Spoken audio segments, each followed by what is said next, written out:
ഈ അടുത്ത് എൻ്റെ ഉമ്മ എനിക്കൊരു കഥ പറഞ്ഞു തന്നു കേട്ടോ. നല്ല രസകരമായ കഥയാണ്. ഒരു മിന്നാമിന്നിയുടെയും പാമ്പിൻ്റെയും കഥയാണ്. രാത്രി സമയത്ത് ഇങ്ങനെ മിന്നാമിന്നി മിന്നി മിന്നി നടക്കുമ്പോൾ പാമ്പ് ഇതിനെ പിടിക്കാൻ വേണ്ടിയിട്ട് വരിക. അപ്പോൾ എന്തായാലും ചാകുമെന്ന് ഉറപ്പായപ്പോൾ മിന്നാമിന്നി പാമ്പിനോട് പറഞ്ഞു, ഏട്ടാ ഒരു 3 ക്വസ്റ്റ്യൻസ് എനിക്ക് ചോദിക്കാനുണ്ട്, എന്നിട്ട് നീ എന്താണെന്ന് വെച്ചാൽ ചെയ്തോ. അപ്പോൾ പാമ്പ് പറഞ്ഞു, വേഗം ചോദിക്കേ. മിന്നാമിന്നി പറഞ്ഞു, എടാ ഞാൻ നിന്നെ എന്തെങ്കിലും ചെയ്തിട്ടുണ്ടോ? അപ്പോൾ പാമ്പ് പറഞ്ഞു, ഇല്ല. എടാ ഞാൻ നിൻ്റെ ഇരകളിൽ പെട്ടതാണോ? അല്ല. എടാ എന്നെ കഴിച്ചു കഴിഞ്ഞാൽ എന്തെങ്കിലും സന്തോഷം നിനക്ക് കിട്ടോ? ഇല്ല. പിന്നെ എന്താ നിൻ്റെ പ്രശ്നം? അപ്പോൾ പാമ്പ് പറഞ്ഞു, നീ ഇങ്ങനെ മിന്നി മിന്നി നടക്കുന്നത് എനിക്ക് പറ്റുന്നില്ല എന്ന്.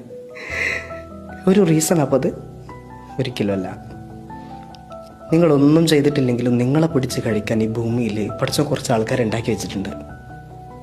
മനസ്സിലായോ? Accept it.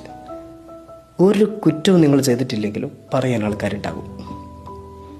സൊല്യൂഷൻ എന്താ? ഒന്നുമില്ല. ഉമ്മ പറഞ്ഞ പോലെ നല്ലതൊക്കെ ചൊല്ലിപ്പറഞ്ഞ് ഉമ്മാൻ്റെ കുട്ടി കിടന്നോളി. Okay, have a nice day. Allahu bless U.